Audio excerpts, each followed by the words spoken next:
Philippiens 2. N'avez-vous pas trouvé en Christ un réconfort, dans l'amour, un encouragement, par l'Esprit, une communion entre vous? N'avez-vous pas de l'affection et de la bonté les uns pour les autres? Rendez donc ma joie complète. Tendez à vivre en accord les uns avec les autres, et pour cela, ayez le même amour, une même pensée, et tendez au même but. Ne faites donc rien par esprit de rivalité, ou par un vain désir de vous mettre en avant. Au contraire, par humilité, considérez les autres comme plus importants que vous-même, et que chacun regarde non ses propres qualités, mais celles des autres.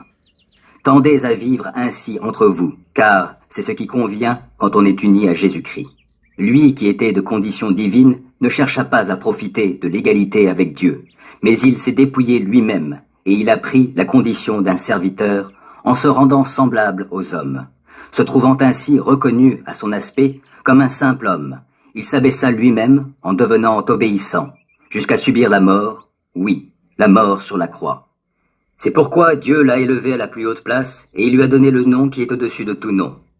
Pour qu'au nom de Jésus, tout être s'agenouille, dans les cieux, sur la terre et jusque sous la terre, et que chacun déclare « Jésus-Christ est Seigneur, à la gloire de Dieu le Père ».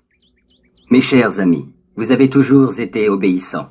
Faites donc fructifier votre salut avec toute la crainte qui s'impose, non seulement quand je suis présent, mais bien plus maintenant que je suis absent.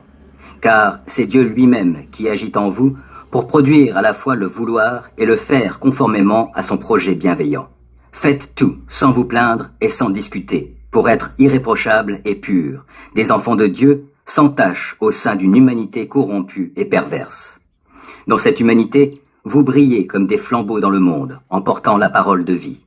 Ainsi, lorsque viendra le jour de Christ, vous serez mon titre de gloire. Je n'aurai pas couru pour rien, et ma peine n'aura pas été inutile.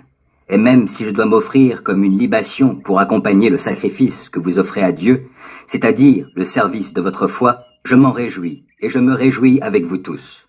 Vous aussi, de la même manière, réjouissez-vous et réjouissez-vous avec moi. J'espère, en comptant sur le Seigneur Jésus, vous envoyer bientôt Timothée, pour être moi-même encouragé par les nouvelles qu'il me donnera de vous. Il n'y a personne ici, en dehors de lui, pour partager mes sentiments et se soucier sincèrement de ce qui vous concerne. Car tous ne s'intéressent qu'à leurs propres affaires et non à la cause de Jésus-Christ. Mais vous savez que Timothée a fait ses preuves. Comme un enfant aux côtés de son père, il s'est consacré avec moi au service de l'Évangile. C'est donc lui que j'espère pouvoir vous envoyer dès que je verrai quelle tournure prennent les événements pour moi. Et j'ai cette confiance dans le Seigneur que je viendrai bientôt moi-même chez vous.